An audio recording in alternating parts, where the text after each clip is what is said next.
Sriwijaya FC dalam sesi persiapan akhir jelang menjamu PSG Ciamis di Gelora Sriwijaya Jakabaring Palembang memfokuskan pematangan penyelesaian akhir.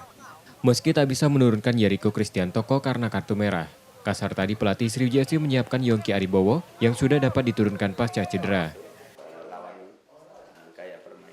Yang pasti kita mikir tim kita sendiri, yang penting recovery pemain Sriwijaya cukup dan udah bugar semua karena kita tidak ambil full tim karena ada salah satu pemain kami kartu merah yaitu Yeriko di pasca lawan ini waktu lawan Cilegon.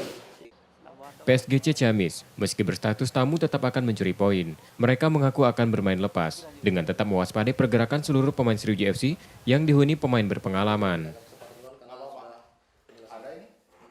PSGC Ciamis datang ke Sriwijaya ini, kita sudah punya tekad, kita akan berbuat maksimal, insya Allah. Tapi kita pun tahu diri, karena Sriwijaya ini tim ex Liga 1, banyak pemain-pemain bintang juga di sini.